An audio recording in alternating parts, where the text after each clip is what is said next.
your facial expressions here, every twitch, everything, and of course, so did you look? Did you see? Did you? Yes, Jimmy, you're right. I am going to examine the facial expressions and every twitch. Would you expect anything less? So let's get started.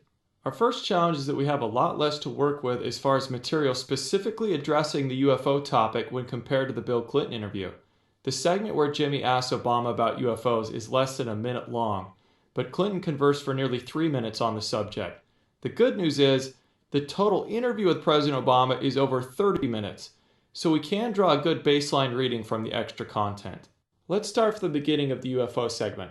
You're going to see President Obama sitting with his legs crossed, much in the same manner that Bill Clinton was sitting, but Clinton liked to grip the arms of the chair.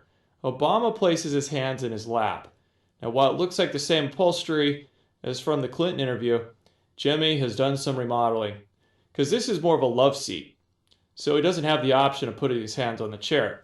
Now, sitting with his legs crossed and hands in his lap is fairly common with Obama when he's being interviewed. The amount of his hand gesturing comes into play later on. But something that you'll notice right off is that Obama intently listens with his mouth open. So this is something I feel like, if I was the president, and it's unlikely that that is ever going to happen. You never know. If I was the president... It was unlikely that I was going to be president. The moment I was inaugurated, my hand would just, it'd still be hot from touching the Bible, and I would immediately race to wherever they have the files about Area 51 and the UFOs, and I go through everything to find out what happened. Right. Did you do that? So what does it mean when someone listens with their mouth open? President Clinton did it a bit too in his interview. Here's some interpretations of what it can mean.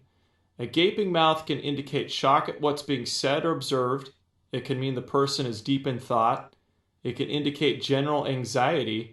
Or it can simply be they have a nasal obstruction that requires them to get more air through the mouth. In fact, studies show that 85% of mouth breathing is an adaptation to overcome a nasal obstruction. When people breathe through their mouth, the main function is to provide their lungs more air.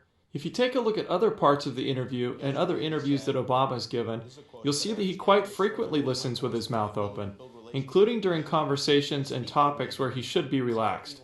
So it follows that he probably has an airway restriction, right? I mean, if you ask the First Lady, I wouldn't be surprised if we learned that the president has snoring issues.